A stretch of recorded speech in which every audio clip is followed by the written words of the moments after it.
And we're back for a special edition of the Financial Planner Live podcast. Chris Ball is in the hot seat again, and today he interviews another financial services legend. It's David Kneeshaw from IFGL. We talked to David about the future of financial services within the international space. You do have to be more structured in how you think and communicate and act, because it's not like the old days when there are just 3 or 4 of you making decisions like it was for us. Before that, we go back to the beginning of his career, and he shares all the ups and the downs and the realities of running a business with over 20 billion of assets under advice. Clearly, you've gone for working for Royal London Group, which is an insanely large entity. There's obviously a lot of complexity that goes into that. And it's also a brave move as well. Huh? If we're taking over another company, how might you build those together? It was that type of work. You know, life throws up events which just change the course of your life. This is an amazing episode for anybody that's interested how to build strong leadership teams, how to navigate a career within financial services, and he even has hints and tips for the next generation of financial services professionals.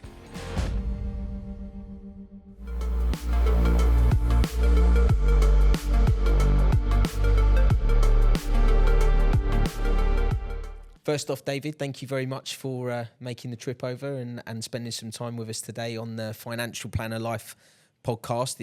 It's great to have you here. I'm really looking forward to delving into your career so far and how you've got to where you've got to, which is obviously a fantastic journey.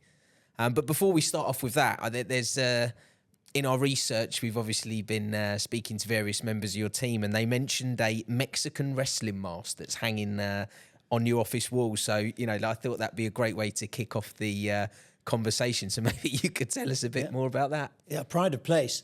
I travel a lot through work and indeed sometimes through holidays as well. And I've learned over the years that when I go to these places, and it could be Dubai or it could be Hong Kong or Mexico City, that I like to sometimes bring back a memento. So I usually quite often buy a baseball cap from wherever I've been, and they say something like "Welcome to Uruguay" or whatever.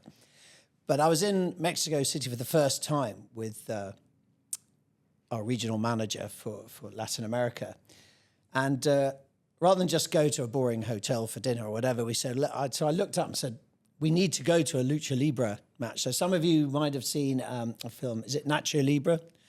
And so it's not a tourist event, it's a good working class sport in downtown Mexico City. So we went to a Lucha Libre event, and where all the wrestlers wear full-blown colourful masks, which apparently comes from a Mayan tradition of fighting. Yeah.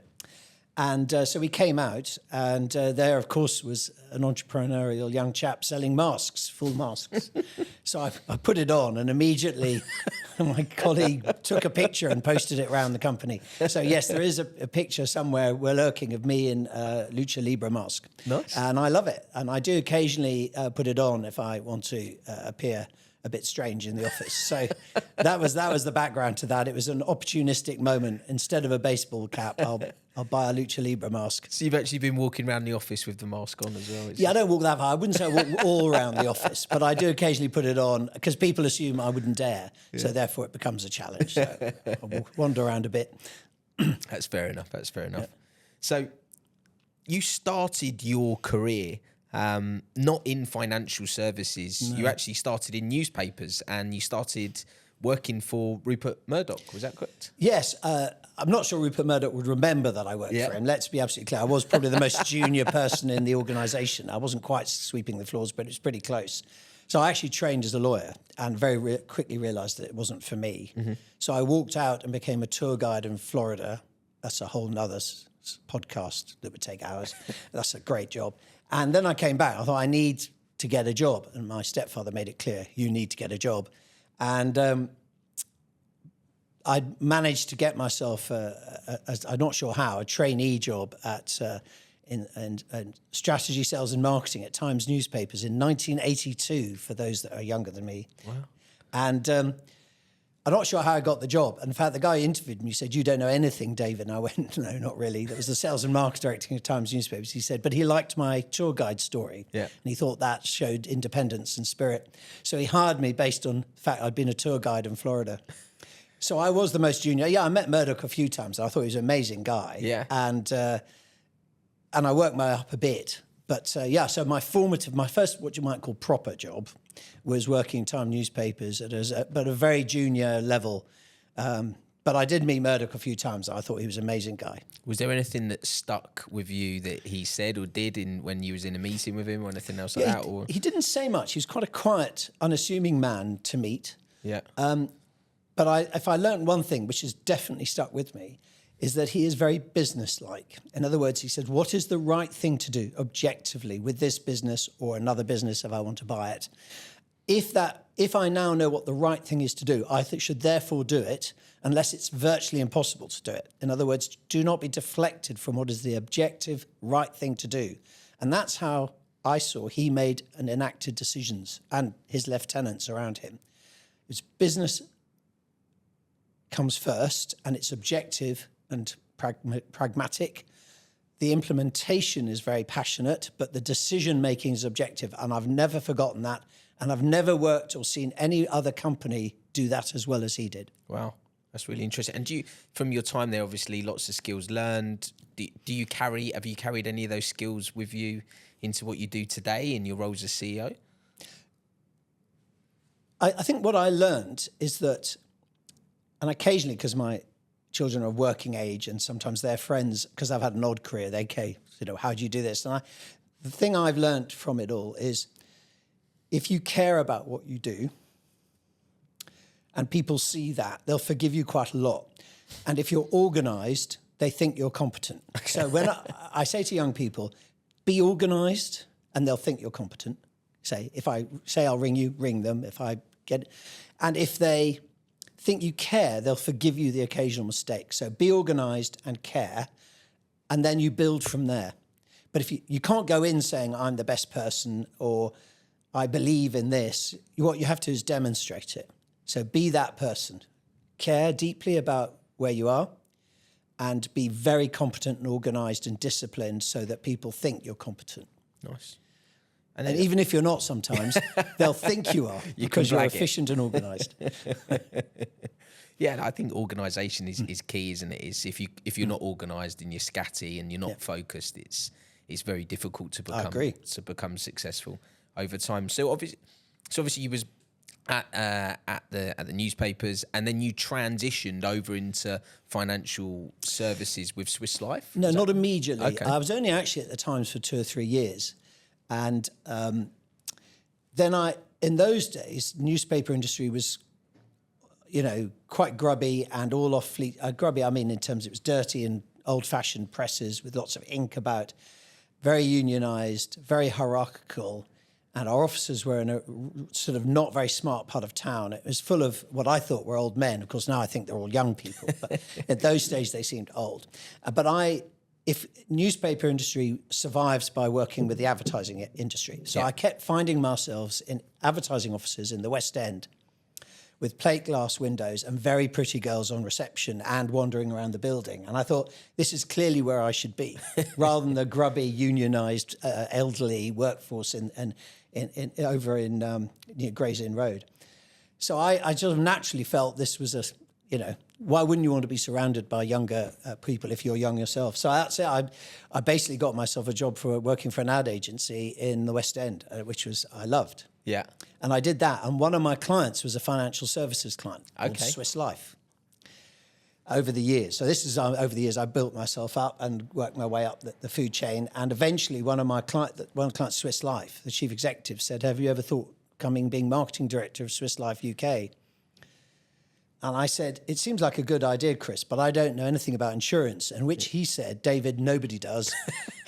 So I promise you he said that. He said, that's the point. I want an outsider to come in and help change the company. I don't want another insurance person.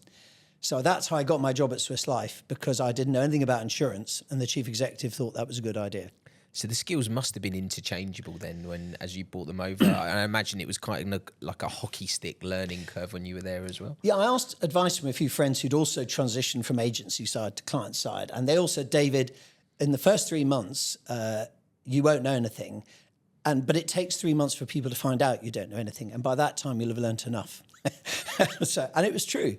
But also, I think, jokes apart, the skills are transferable. And coming from the ad and marketing consultancy world, they were different to a traditional insurance base, which is exactly what my chief executive, a guy called Chris Ide, who's sadly died quite young, and he realised that and said, I want the skills, which is about where should this business be going, why, what products and services is it trying to get across to people, why should they succeed, why should people give us business?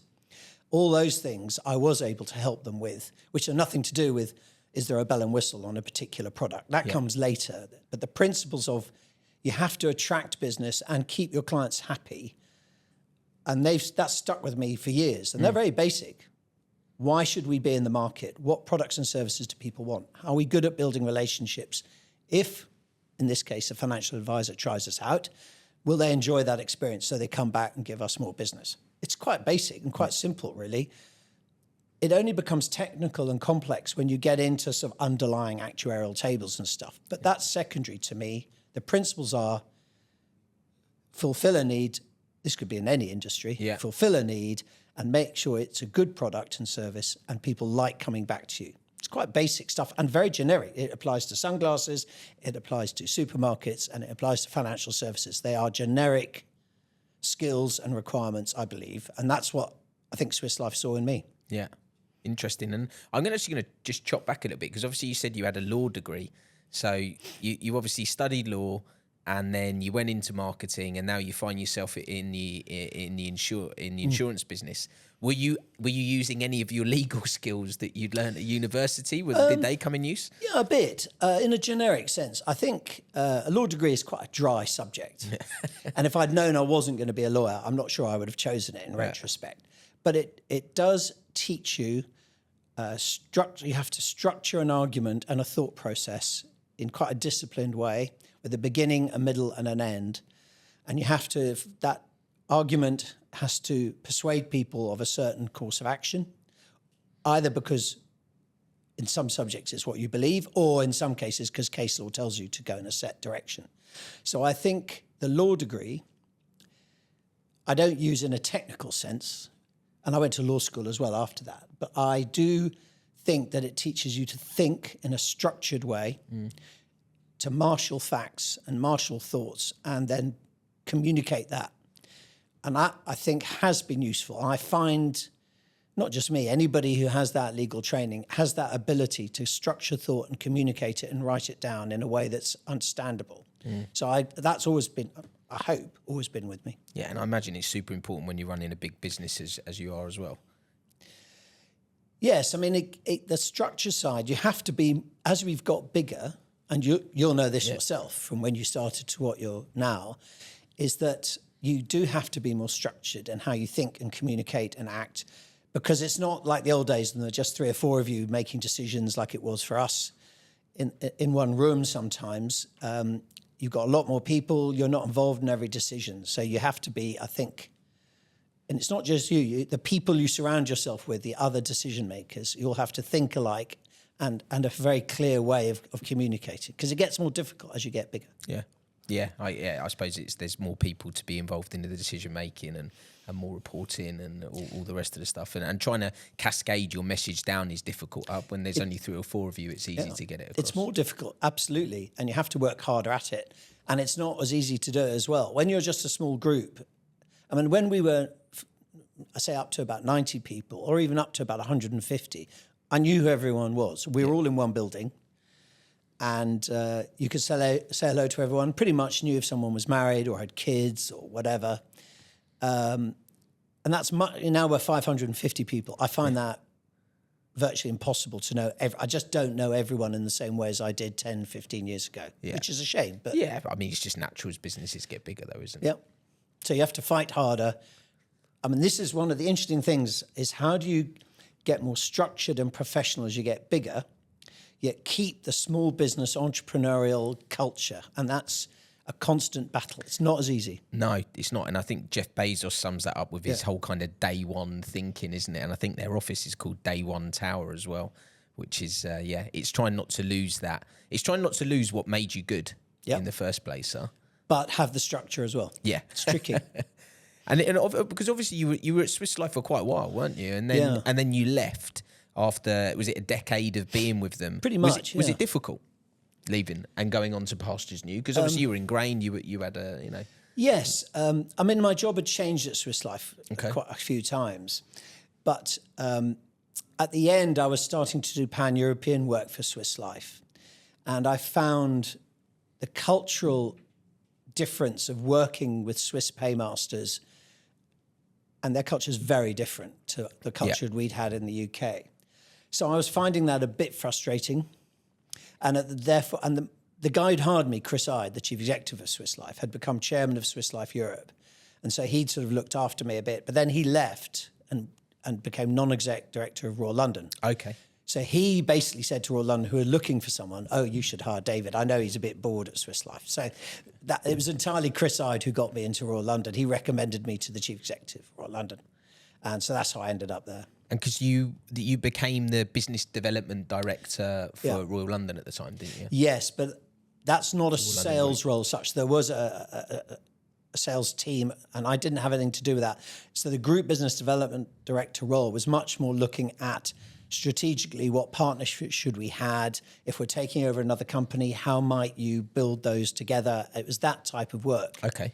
And it was on the back of that, life throws up events which just change the course of your life. As Royal London had bought Scottish Life, UK pensions company. And they bought it for the UK pensions. But along the side of Scottish Life Pensions was a little international life subsidiary in the Isle of Man called Scottish Life International. And for the first year, they didn't really know. They just sort of left it alone. And then they said, well, we're not really sure. We bought it almost by accident. Yeah. And we're not sure what to do with it. So then the group finance director for Royal London, who I got on with, said, do you mind going in for 6 months as a project to see what you think? Yeah.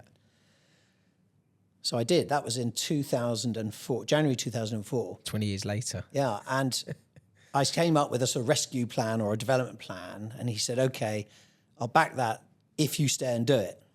So I said, yes, maximum of 2 years, Okay. Stephen. So I assumed I would not stay beyond 2006, and yet here I am in 2024. But life does that to you. I mean, and the key of reason for keeping myself and the others of the managers is we got the chance to do a management buyout, and that was pivotal. I think for the longevity and the growth has come from the day we did the management buyout. Well, let's talk a bit about that then. How did the management buyout come about? Obviously, maybe we'll flip back to your time at Royal London, but clearly you've gone for working for Royal London Group, which is an insanely large entity. It's the biggest provider of pensions in the UK. Yeah, it's one of the biggest and largest mutual in Britain by a long way, Huge entity to deciding actually we want to go and buy one of their life businesses. That's not kind of, I know obviously you were running it, but it's not like, as a financial planner deciding you want to buy your boss out, and you'll take over his book. It's maybe you'll tell me actually it's a very similar kind of thought process, but there's obviously a lot of complexity that goes into that. So, and it's also a brave move as well, huh? As usual in life, circumstances sort of make life happen. As you can see, there's been a lot of fortuitous serendipity about my career. It sort of weaved its way through life. And I still say to some people, age 67, I'm still working out what I want to do with my career. So, I'm a firm believer is that, life sort of happens. You can adapt it a bit. So it was very simple. We were running Scottish Life International, and we'd become Royal London 360 at that stage. And we were doing quite well, and we were building ourselves in the market and enjoying it. And then a new group chief executive comes into Royal London and says, I see the future for Royal London as the UK mass market. And I'm sitting there going, our division does high net worth individuals international. So that's not very promising. If you're asking for capital for development and new IT systems and new countries, and you're low down the food chain in the new group chief executive strategy, it's going to be hard work. So for a couple of years, we plotted along, and then people realised this, and there were lots of people approaching Royal London to buy us. And so my finance director and I were trotting around, meeting all these people, and we were having a coffee one day saying, these guys are all muppets, really trying to get rich, but we're going to do all the work. Yeah. Right? We're going to run this business. And we said, well, all they're trying to do, all they do is bring money. Yeah. We'll still run the business. So I have friends in the city, and I had no idea how to do a management buyout. So I asked a few friends, and they pointed me a direction of a guy called Martin Kitcat, Yeah. who was became our advisor on how to do a management buyout. And that gave me credibility to go to Royal London and said, look, you don't want us. It doesn't look as if you particularly want us, or we're not priority. We're too small.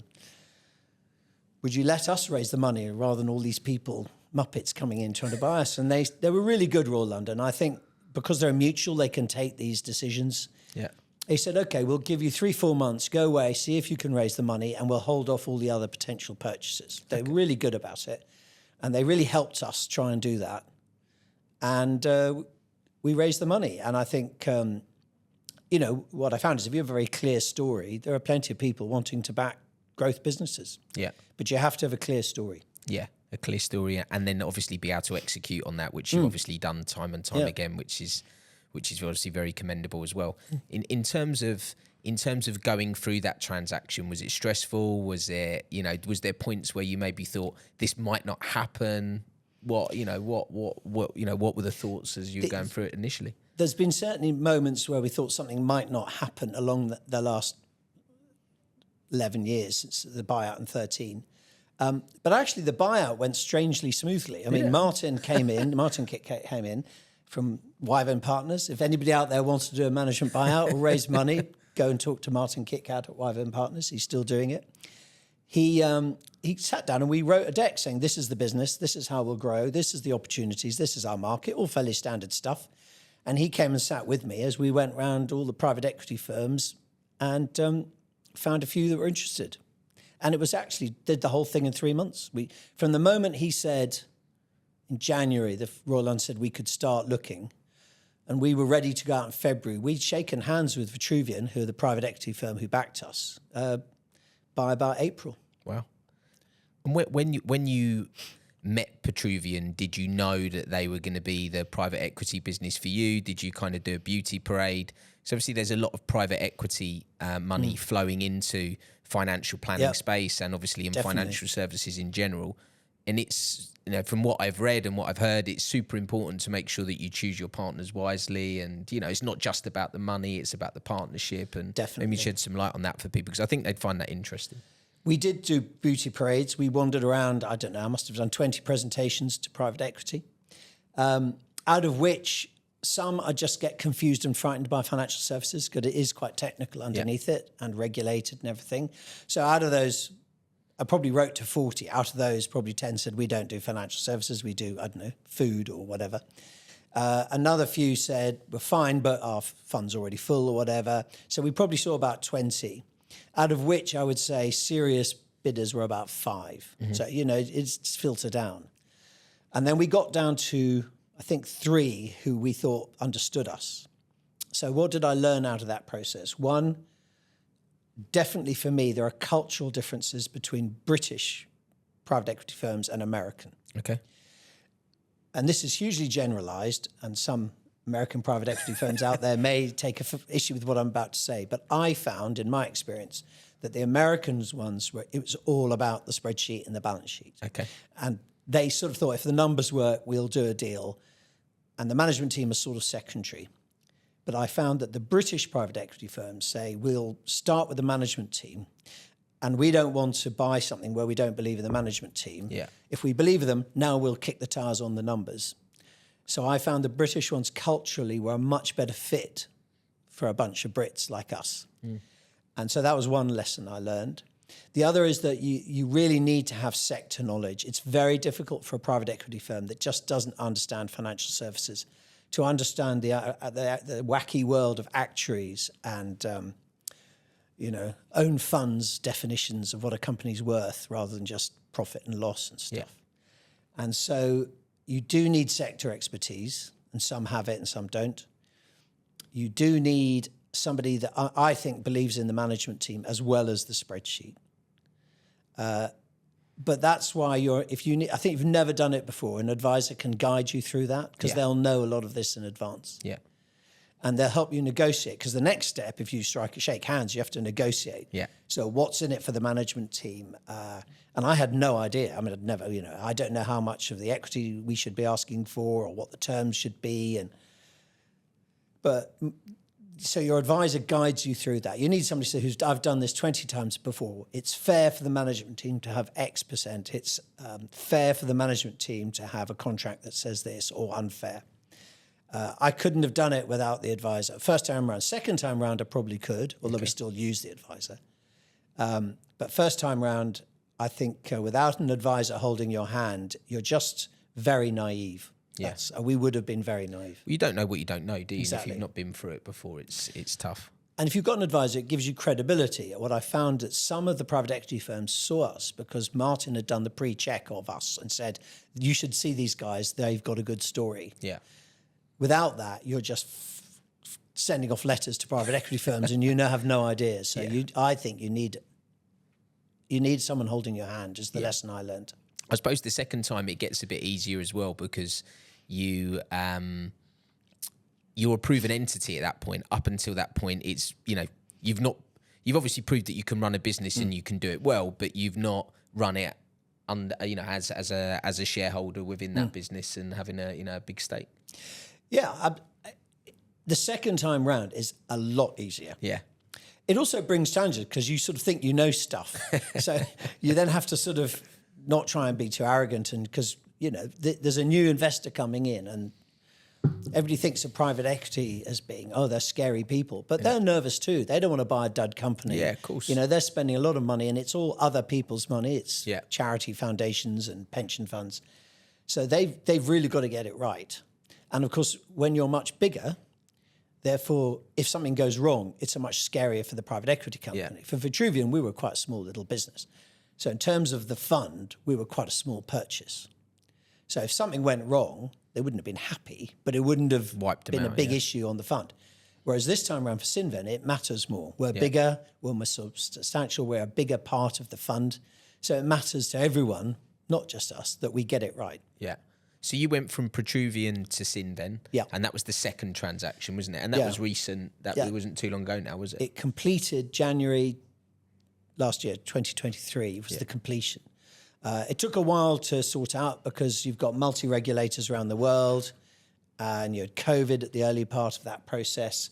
So it wasn't the easiest time to do it all, but eventually you work your way through it. And every regulator has a different time scale and a different process, and there's different questions. So you can't just have one pack and it's all signed off. Yeah. Every regulator asks different processes, questions. So finally 23. So they've been our owner for roughly 18 months. Nice. And all going well, obviously, so far. Yeah, it's great. Again, for those new into the private equity world, the first year is crucial because remember, they've promised their investors, they bought this company, it's going to deliver X. So everyone's sitting around saying, well, the first year, we better deliver what we promised the investors. So it's not just us that are keen to be proved right, so are the private equity. Yeah. And up the food chain, the pension fund has to say to its pensioners, we've made good investments. So everyone's got a boss, right? Yeah. You never get away from that. Everyone's got a boss. So and clearly, so I have to keep investors happy. So they're my bosses, and so the first year for a private equity company, it's crucial that the first year results deliver what was promised. Yeah, on your models and on your projections. Yeah. And I'm assuming you're doing well on that so far. First year so far, it was good. Second year is you're more into routine life cycle of the business now because you've got the first year over and done with. It's a hard market. I mean, you would know, but the world is quite tough. External factors, changes in regulation. So nothing comes easy anymore. But we're on budget for our targets this year, which I think is quite a good result. And before we were just talking as well about, you're kind of going through operational shifts at the moment, but, you have been very acquisitive as a business. You've made 4 transactions, Ardan, Friends Provident, Clerical Medical. Is there one I'm missing? Or Scottish Provident and now IFG Pensions. IFG Pensions, of course, the old sovereign book. So 5 then. Yep. What side of the fence do you prefer being on? Being the acquired or being or acquiring? Oh, well, they're two. I like both because you wear different hats. Okay. Yeah, they're different. When we're acquiring, you're sort of in control of the process. I mean, ultimately, there has to be a willing seller. But let's say there is a willing seller. So you're saying, we think this business is worth X. So we want to buy it. And you're in control of the plans about well, what are we going to do about premises, people, IT systems, products, regions? What should we do about management structures? So you're in control of that, and that's quite exciting. You know, putting Friends Provident and RL360 together was definitely exciting, and it was nice to be in control of that process, not the victim, and to use a phrase. But there's no doubt that there is a bit of a salesman side to me. So when you're standing up in front of private equity saying this business is great and it's going to be even more great in 5 years' time, spend a few $100 million buying this business, it's got an adrenaline rush in that process. And I definitely enjoyed that. Yeah. But I think it's the fact that there's both. I wouldn't want to be constantly trying to flog my business to new investors. It'd be too tiring. Yeah. And you want stability. And I can't do too many takeovers because although I enjoy that excitement, real people in my team doing operational work have to make this thing come alive. They have to merge the IT systems and merge the premises. So I might go around and let's buy something every year. But my team go, slow down, David. We need to integrate. Yeah. So I like doing both, and I'm not sure I preferred one to the other. I like the fact in my job that it's both. Yeah.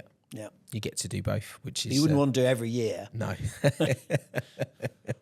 And you've obviously done it. So again, for people that don't know you, you live in the UK and you effectively work in the Isle of Man, don't you? I do. And you've been going backwards and forwards, managing some of these big transactions, managing a big business and growing it, your own business effectively since 2013. Yep. How's it been splitting your time and living in the UK and working in the Isle of Man? It's actually quite straightforward. It all goes back to when I first got the job, which was in those days Scottish Life, a division of Royal London. And I was commuting a bit. I didn't know I was going to be here for 20 years. It was, Royal London could have fired me. They could have moved me to a different job in Edinburgh or London. And so to move my whole family from Kent to the Isle of Man seemed a bit risky if I didn't know my long-term future. So my wife and I discussed it and took the view that because we didn't know the future, let's keep the family in one place and I'll do the travelling. And even if we'd been based in the Isle of Man, I still probably would have been flying to London most weeks for a day or something. And so we like England, we like Kent. It's a nice countryside, it's nice, good schools. My wife could visit her family with ease and stuff.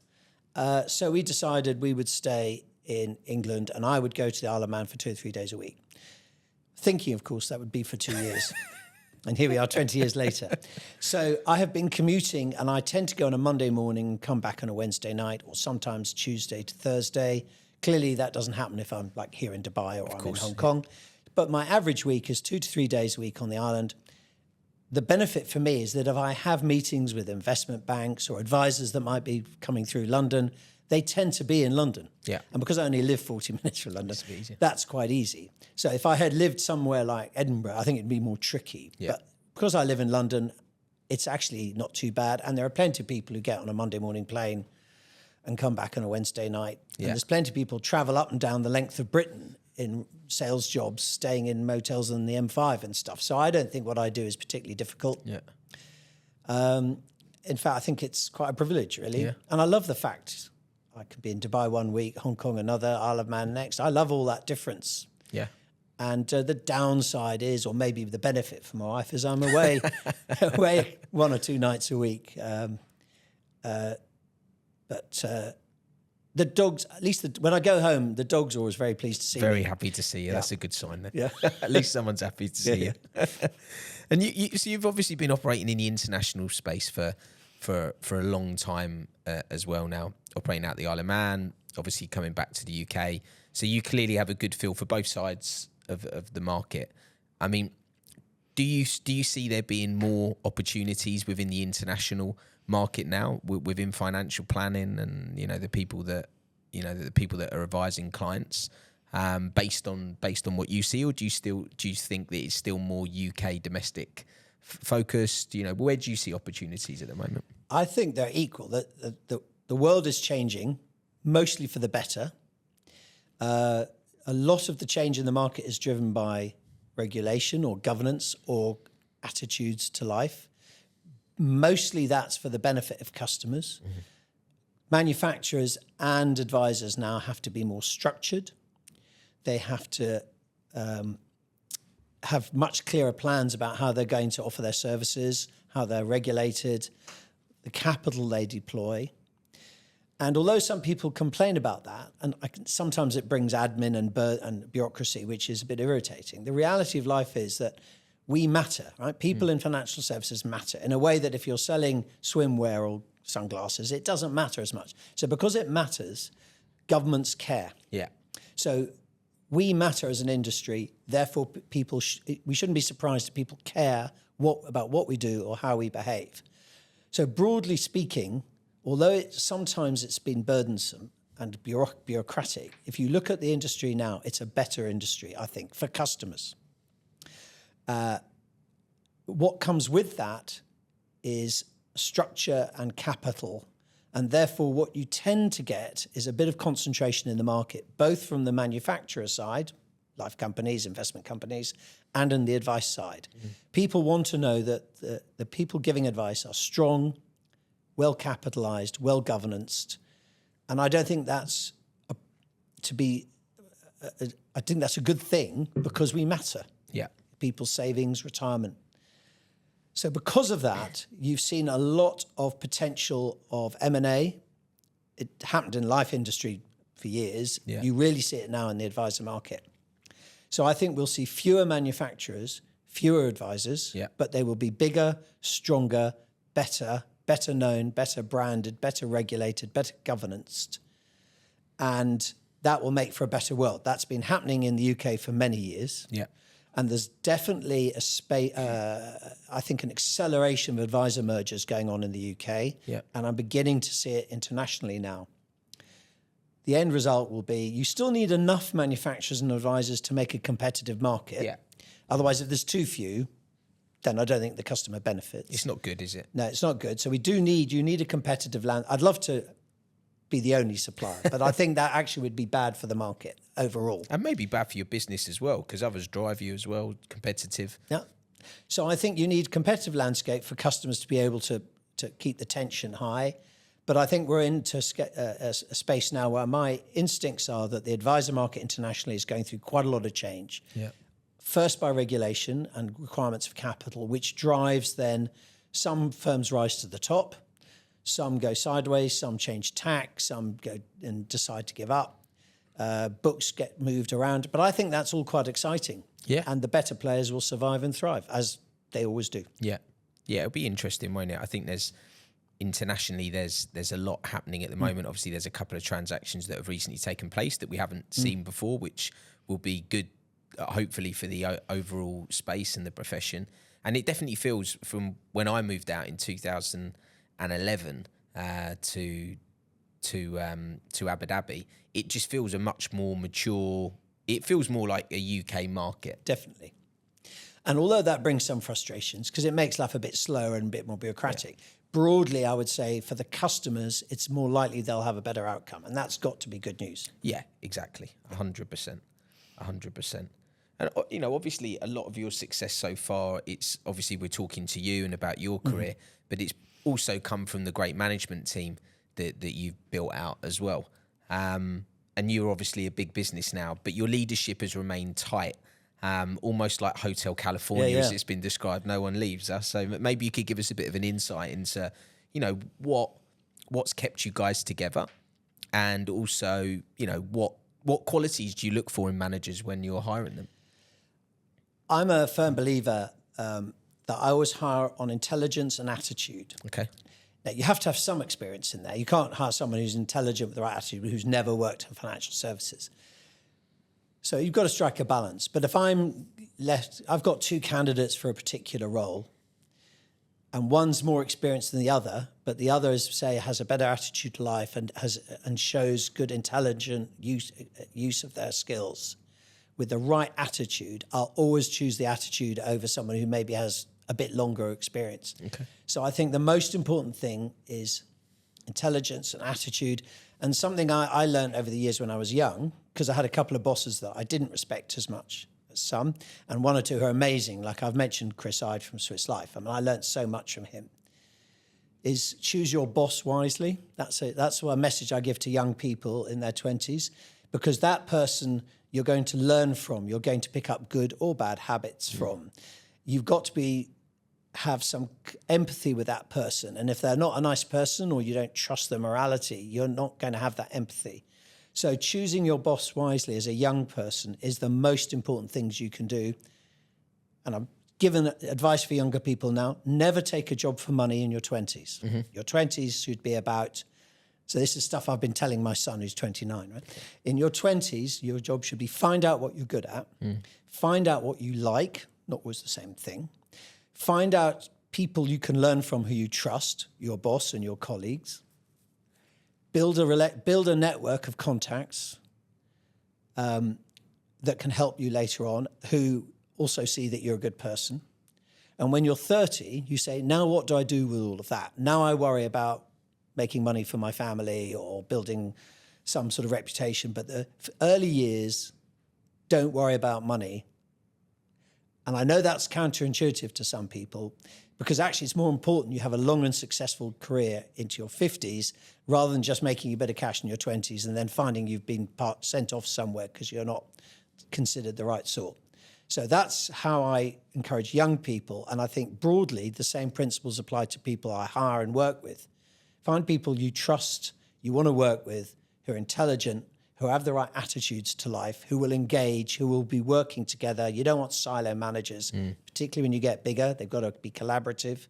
And that's how you hire. And if you find those people who enjoy their work and enjoy working together, then they're much more likely they'll stay. Now, there is a supplement to that, since the buyout, is that all the managers have an equity stake. Okay. So I'm not naive. People don't just work for love. They have families to bring up, mouths to feed, expensive things happen in the world, like if you're abroad, education, for example. So it's a mixture of find the right individuals who can get on together and work as a team. And then a bit of bribery is the equity participation. Yeah, of course, you got to have something to keep people interested anyway. Yeah, people have mouths to feed. Exactly, and that's an important part for him as well. They start to act like an owner as opposed to just another member of the team. And we noticed that when we introduced our LTIP recently with our staff, that I was actually shocked at how many people found that of value. Is that something that you offer across the whole of the business, or is it just to your key management team? How does it work? It's a hybrid. It'd be nice to offer it to every single member of staff, but what I've learned from some advice I got from others is that you have to be able to offer, whether it's an LTIP or equity, that's meaningful. If it's just like a bit like an annual bonus, then you're not changing behaviours or creating long-term loyalty. So the value of this has to be something significant. So if they're waiting 5, 6, 7 years for it, there's a wow factor. It should be paying off a chunk of mortgage or more, or doing something that's wow. So therefore, we've only been able to get that to about 150 of the staff. I'd love to have done more, but then it starts to dissipate into being not a wow factor. The fact it's 150, we didn't just keep it for 6, 7. I think it's great. We're really pleased with that. And we hope that people value that. I believe they do. Of course. But so the lesson about whether it's LTIPs or equity is that if you take it, it's not a matter of too low. If you take it where it's too small an amount to say, I need to wait 5 years for that because it's going to be a wow, it's going to change my life or pay off a mortgage or something. Yeah. So you need to make sure the LTIP has that value, so it creates the long-term behaviour. Yeah. Yeah, and the long-term interests are aligned with everyone. And, obviously, kind of talking about your management team and then over to you, kind of, you personally, with a lot of chief executives that we speak to, they've been through multiple relationships and, you've obviously been happily married for a long period of time. You've obviously got 2 kids based back in the UK now, I believe, both of them, aren't you? Remember your son was in Asia, but he came back. Yeah, they're both in London now. How do you maintain that balance? Because obviously working in the Isle of Man 3 days, maybe sometimes 4 days a week, and trying to balance family, what advice would you give to people in a similar situation or finding that tough? Yeah, it's interesting because I don't consciously sit there. I never have saying I have to switch off from work. Okay. Maybe I'm lucky, but I've always found that quite easy. If I go away with a family for a week's holiday, my wife's family from Dorset, if we go down to Dorset for a week or two in the summer, I don't have a problem. I don't wake up saying, if I'm not involved with work, the company will fall apart. I've never had that problem. And I know that if a really big problem arises, they'll phone me and say, we need to chat. And I'll go, fine. So I'm quite good at switching off. Maybe I'm lucky. Or if I've been on skiing holidays with mates and you see them constantly looking at their phone saying, I need to know what's going on. I don't have that problem. So that could just be my personality, that I'm lucky that way. It also is the way that I know I've got a fantastic management team. Yeah. And I think that's key. Is they probably don't want me ringing them every day anyway. So the reality is, I think you can let go if you know that the team can run things without you. So we come back to the role of a chief executive. I may be going off at a tangent here, which is, I think a chief executive shouldn't be worrying about everything every day, because then he's or she isn't doing their job properly. So I think a chief executive should, if a chief executive is hit by a bus, right, and is unable to worry about work, I would like to believe the company would run itself perfectly adequately for 6 months. Yeah. And then you're into a business planning cycle, strategy cycle, project prioritization cycle. And that's where the chief executive is getting on. Shall we buy a company, change a product? But day to day, if I was hit by a bus, the management team of Simon Pack, Mike Crellin, Summer Barwell, Sue Ann, all the others, Alistair, would all carry on happily. Yeah. And then until such time as you're reevaluating the business. Similarly, I would hope that if a particular functional head, sales director, was hit by a bus, that actually the regional sales manager would carry on quite happily for a few months. So I believe that if you're a chief executive who worries day to day about the business, then you're doing something wrong, because it means you haven't got the right management team, or you haven't got a clear enough business plan. So therefore I go away from work knowing that I don't really have to worry. Of course, if you're in the middle of a takeover battle or something, it's, but those are exciting moments, so that's fine. So then it's fine. But day to day, 550 people, if they can't function without me for a week or two, unless there's a melodrama, then I'm not doing my job properly. It's where I think a lot of small businesses get lost. Particularly, it's the business is the founder. It is not the team. And ultimately, I suppose if with you attracting private equity investment, they need to be very comfortable that the risk isn't just you, or if you leave and go.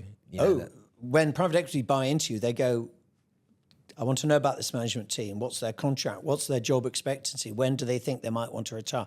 They ask all that stuff. Is there a succession plan? If any one of your senior management was hit by a bus, what would you do? And you have to have all documented. Well, we would do this in this situation. If this happened, Fred would take interim control.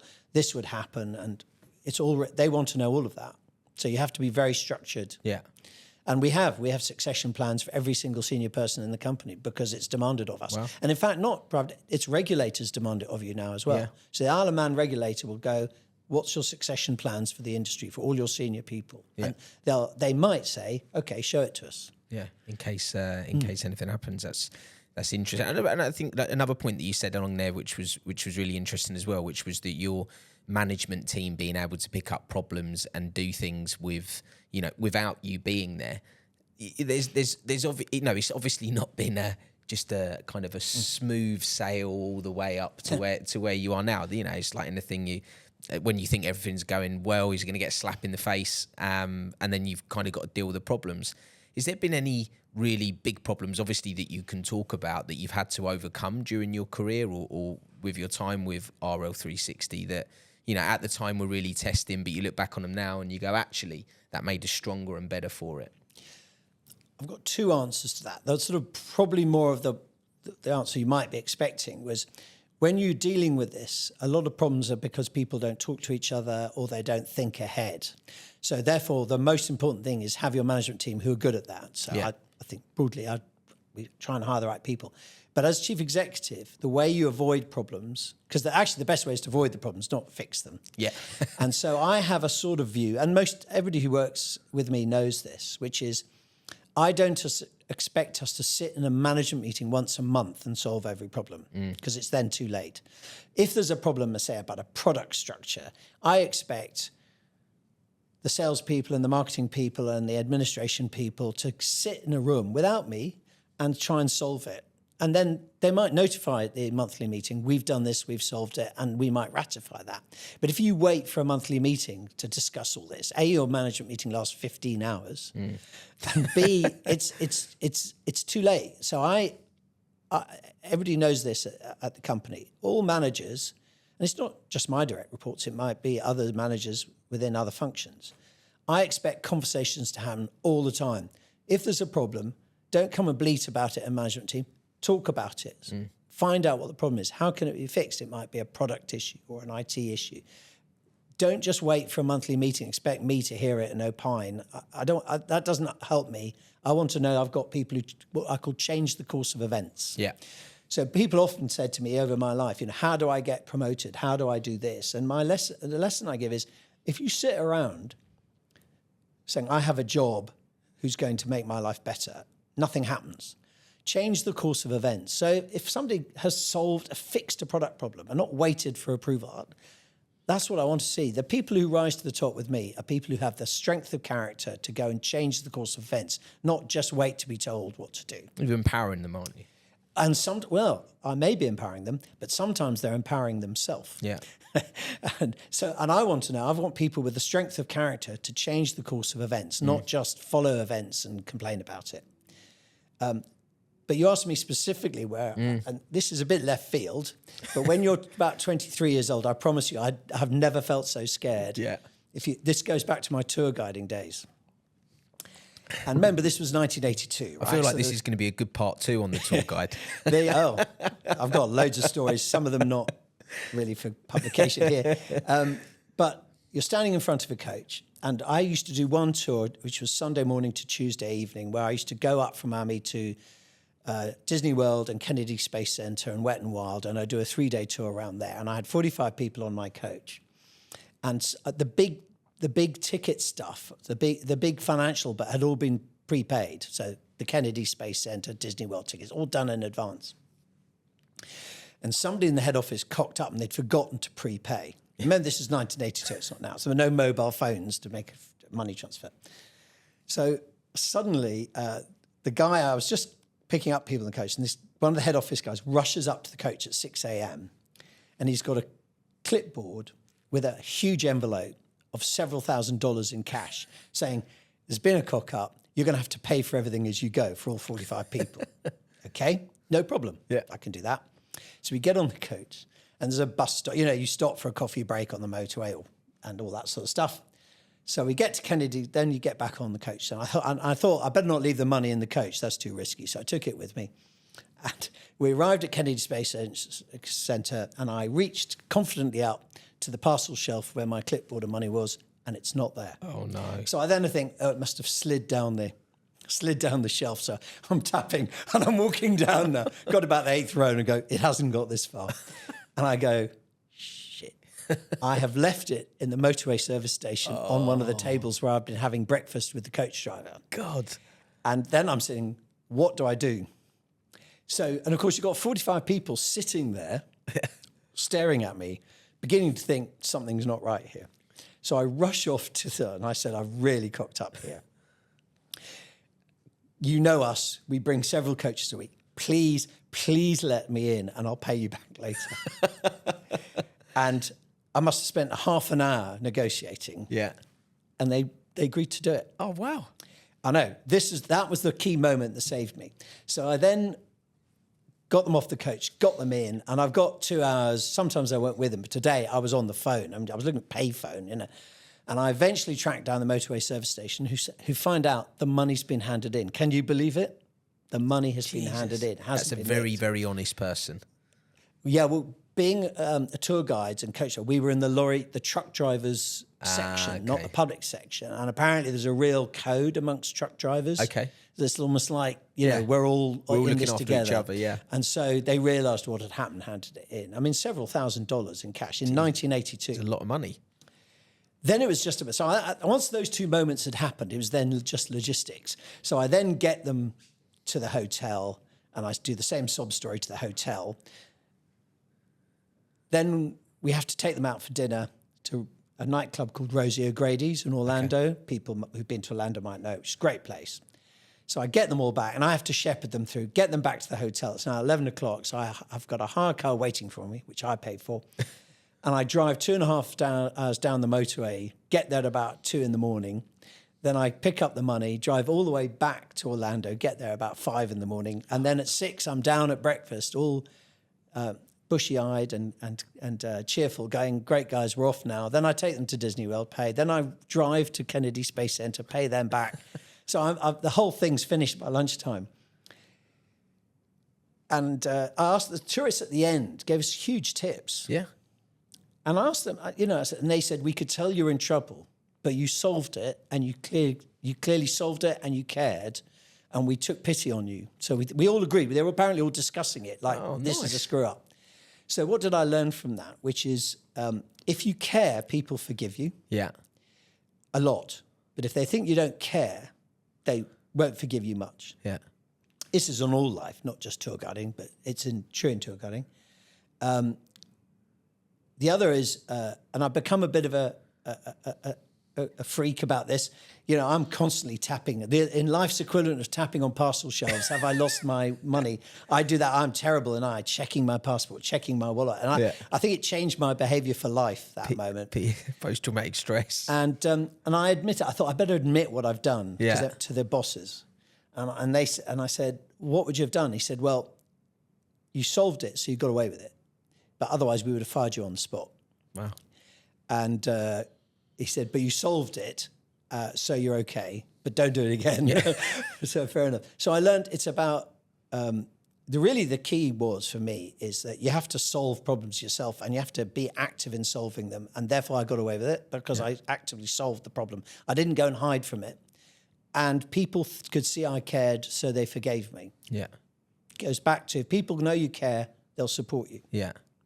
It's really insightful. I tell you, I've never had this moment as bad as that, when I realised the money had gone. Yeah. And I'm standing in front of 45 people whose 3 days I'm about to ruin. That I've never felt so scared or alone or petrified as I was at that moment. 23 years old. Yeah. And that stayed with you till today. I'll never forget it. That's amazing.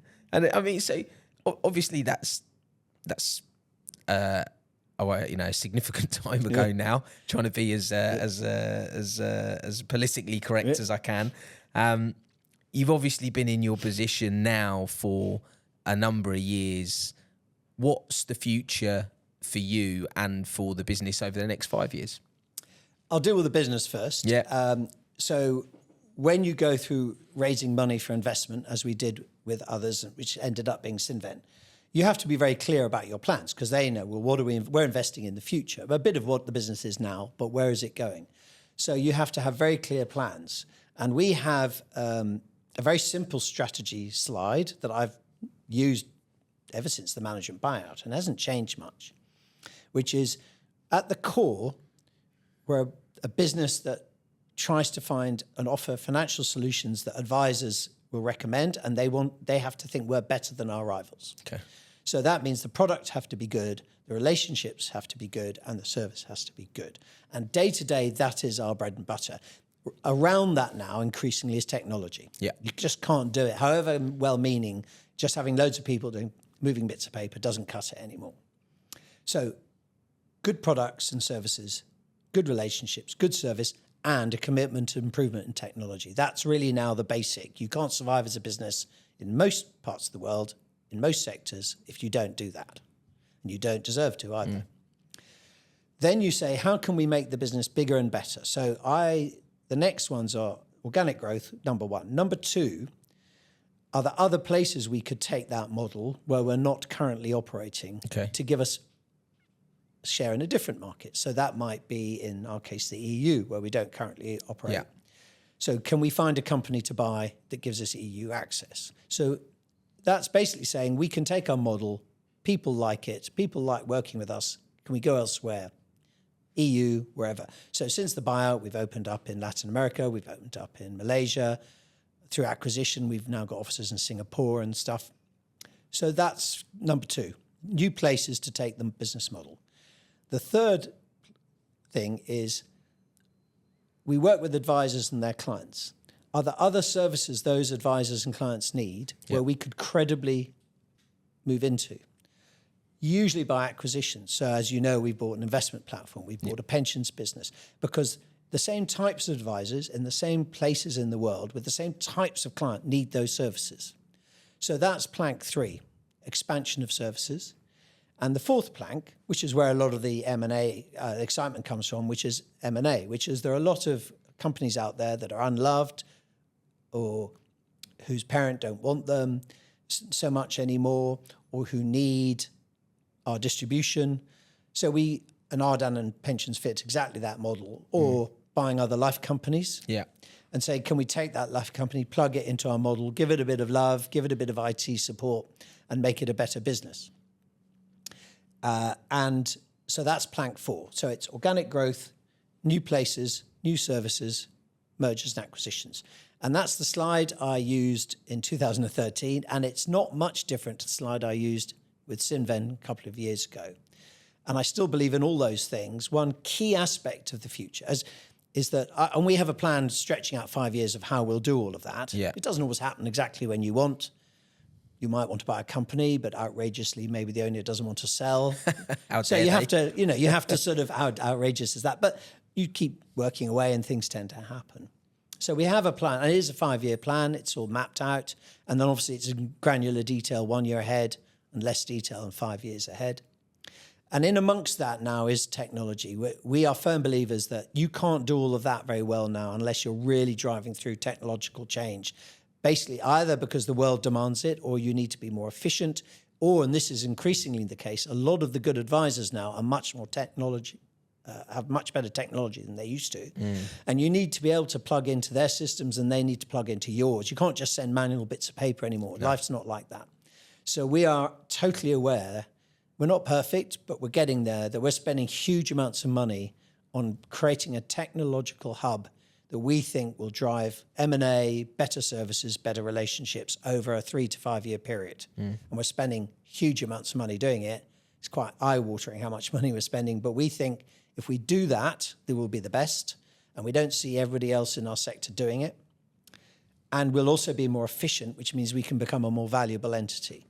You've just made a key hire in that area as well, haven't you? We have a new chief technology officer who came from Sainsbury's Bank, and he's instrumental in just transforming how we think about technology, how it works, how it plugs into products, into relationships. Moving stuff to the cloud begins to be beyond my expertise, but you get the drift. So there's just huge amounts of work going on. Nice. And you personally? Yeah, I have no fixed plan. I mean, I have to be realistic. I'm 67, so I've probably got more of my career behind me than ahead of me. Yeah. But I'm not going to sort of stop work and do nothing. But I am probably approaching a time in life thinking I wouldn't mind a bit more time on my hands. So we've slowly been restructuring the business. So Mike Krellin became managing director a couple of years ago. So he now runs more of the operational side of the business day to day, which allowed us to move Alistair Brogden into the group finance director's role. So we already made plans. So I think, we can run the business day to day without me having to get involved quite so much. But I won't walk out overnight. And if the time comes that I think it's right to step aside, almost certainly I'll stay involved in some advisory or non-exec capacity and they can give me some title of some sort that makes everybody happy. So I won't be walking away from the business. I'll be staying involved for a time in probably a non-exec capacity at some stage when we decide to make that decision. I know, so I'm not making the announcement today and there's no announcement to make, but I think, people understand. I'll say, am I likely to be chief executive in 10 years' time? Probably not. Will I still be chief executive in 6 months' time? Almost certainly. Awesome. So somewhere between 6 months and 10 years, who knows? Good. Good. Yeah. Well, look, that was really, really insightful, and I think the viewers will get a lot of nuggets out of that. You've obviously had a really great career so far. Yeah. I've really enjoyed the conversation with you, and it's been interesting to delve in, selfishly to a lot of questions that I wanted answered, and I think you've done a great job of it. So thanks very much, David. Really Thank you, Chris. It's a pleasure. Awesome. Thank you.